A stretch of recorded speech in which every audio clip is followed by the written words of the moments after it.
4x plus কত 5k 4x plus 3 দ্বারা গুণ। এটা নিয়মটা হচ্ছে প্রথম আমরা জানি, দেখো আমাদের নিয়মটা ছিল প্রথমে যে রাশি থাকবে, দেখো মানে x প্লাস a প্রথমটা মিল থাকবে, কিন্তু হ্যাঁ 2 নাম্বারটা এটা x plus a x plus b মানে প্রথমটা মিল থাকবে দ্বিতীয়টা মিল থাকবে না, প্রথমটা মিল থাকবে দ্বিতীয়টা মিল থাকবে না। সেক্ষেত্রে সূত্র ছিল কত x square plus a plus b into x plus কত ab। তাহলে এতকে এত দ্বারা গুণ, তাহলে 4x প্লাস 5 ইন্টু কত 4x প্লাস 3। এখন দেখো এটার প্রথমটা মিল আছে কিন্তু দ্বিতীয়টা মিল নাই, আছে? তার মানে এই যে এই সূত্র বলবো প্রথমটা মিল থাকবে দ্বিতীয়টা কি থাকবে না, মিল থাকবে না। তাহলে এর সূত্রটা হচ্ছে প্রথম যেটা থাকে তার উপর স্কোয়ার প্লাস প্রথমটা দ্বিতীয়টা মানে এর প্রথম রাশির দ্বিতীয়টা, তাহলে 5 প্লাস কত 3, তারপরে হচ্ছে 4x প্লাস কত 5 ইন্টু 3। সূত্র আমাদের দেখো প্রথম যেটা আছে সেটা মিল আছে, তার মানে প্রথমটার উপর স্কোয়ার, তারপরে প্রথম রাশির দ্বিতীয়টা, দ্বিতীয় রাশির দ্বিতীয়টার যোগফল গুণন প্রথমটা, যোগ হচ্ছে কত দ্বিতীয় দুইটা, গুণন হচ্ছে দ্বিতীয় দুইটা এ আর বি। তার মানে কি এক্স প্লাস এ এক্স প্লাস বি সূত্রটা হচ্ছে x square plus A plus B x plus A B. এখন তাহলে এখানে কত হয় 16-এর উপর স্কোয়ার করলে 4-এর উপর স্কোয়ার করলে হয় 16x স্কোয়ার প্লাস 5 আর 3 কত হয় 8 ইন্টু 4x প্লাস কত 3 5 কত 15। তাহলে 16x square plus 4 32x plus 15, এটা হবে অ্যান্সার। চলো এটা তোলো, এটা আর একটা লাইন একটু সাজায় নেওয়া লাগবে। মাঝে আমার সূত্রে দুইটার মাঝে প্লাস আছিল, আমার প্লাসটা এখন নাই, তাহলে প্লাসটা বানায় নেওয়া লাগবে।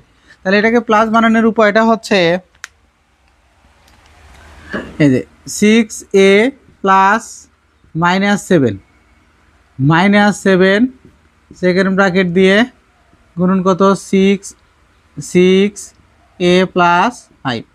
এখন দেখো এটার মাঝে প্লাস আছে এটার মাঝে প্লাস আছে, প্রথম দুটো মিল আছে দ্বিতীয়টা মিল নাই, তার মানে কি প্রথম যেটা আছে তার উপর স্কোয়ার প্লাস কত প্রথমটা আর দ্বিতীয়টা -7 প্লাস কত 5 তার ইন্টু কত হচ্ছে প্রথমটা 6a প্লাস কত -7 ইন্টু কত 5। তাহলে 6-এর উপর স্কোয়ার করলে হয় 36 a স্কোয়ার মাইনাস এখানে 5 থেকে 2 বাদ দিয়ে 7 বাদ দিলে -2 ইন্টু 6a প্লাস প্লাস আর মাইনাসে মাইনাস 5 7 35, তাহলে 36a square minus 12a minus 35, এটা হচ্ছে আনসার। এই সূত্রে দেখো প্রথম দুইটা মিল আছে দ্বিতীয় দুইটা আলাদা, আর এটার হচ্ছে প্রথমটা আর দ্বিতীয়টা সেম, কিন্তু একটার মাঝে প্লাস একটার মাঝে কি মাইনাস, সেক্ষেত্রে হচ্ছে প্রথমটার উপর স্কোয়ার মাইনাস দ্বিতীয়টার উপর স্কোয়ার। আর এটার সূত্রটা হচ্ছে এক্স প্লাস এ এক্স প্লাস বি মানে প্রথমটা মিলই থাকবে দ্বিতীয়টা কি থাকবে আলাদা থাকবে, এ আর বি মানে আলাদা থাকবে। দেখো এই সূত্রের ক্ষেত্রেও দেখো এখানে 6a - 7 6a প্লাস 5, তার মানে কি প্রথমটা মিল আছে 6a প্লাস -7 আমরা এরকম করে সাজাতে পারি, 6a প্লাস 5 আমরা সাজাতে পারি না, প্রথমটা মিল আছে দ্বিতীয়টা আলাদা, তাহলে তার মানে কি প্রথমটার উপর স্কোয়ার প্লাস প্রথমটা আর দ্বিতীয়টার যোগফল গুণন 6a প্লাস কত এই প্রথমটার দ্বিতীয়টার গুণফল, এই যে প্লাস আর মাইনাসে মাইনাস 35, আর এখানে যোগ বিয়োগ করলে কত হয় -2 আর আগে ছিল 6a 6 দুগুণে কত 12 কত হবে 35। এক নম্বরে কি বলছে যে 4x প্লাস 3 কে 4x মাইনাস 3 দ্বারা গুণ। এখন দেখো তো কোন সূত্র পড়বে বলো তো, 4x প্লাস 3 ইন্টু কত 4x মাইনাস 3, এটা কোন মনোযোগ কোন দিক দিয়ে a plus b into তারপরে a plus b into a minus b হ্যাঁ a square minus b square.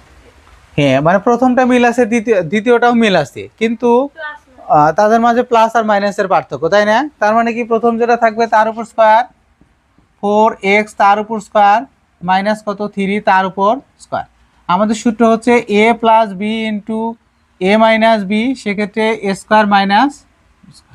এখন স্কোয়ারের নিয়মটা কি, বন্টন বিধি অনুসারে দুইটা সূত্র লিখে দিয়েছিলাম যে 2a তার উপর পাওয়ার যদি m থাকে তাহলে 2 এর উপর পাওয়ার m, এর উপর পাওয়ারও কি হবে m, তাহলে 4 এর উপরও স্কোয়ার, x এর উপরও স্কোয়ার, মাইনাস 3 এর উপর স্কোয়ার করলে কত 9, 4 এর উপর স্কোয়ার করলে 16 x স্কোয়ার মাইনাস কত 9। এটা 2 নম্বর বলছে 13 মাইনাস 12 pk, pk কত 13 প্লাস 12p দ্বারা গুণ। তাহলে আমরা লিখবো কত 13 মাইনাস 12p ইন্টু কত 13 প্লাস 12p।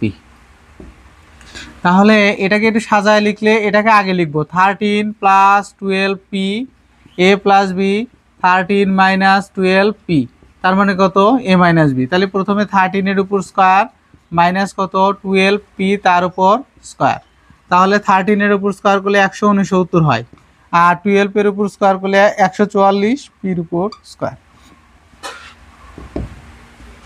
13 এর উপর স্কোয়ার মানে হচ্ছে 13 গুণন 13, তাহলে 13 গুণ করলে 169 হয়, আর 12 এর উপর স্কোয়ার মানে 12 গুণন 12 144, আর পির উপর স্কোয়ার মানে কত, পির উপর স্কোয়ার মানে হচ্ছে পি স্কোয়ার।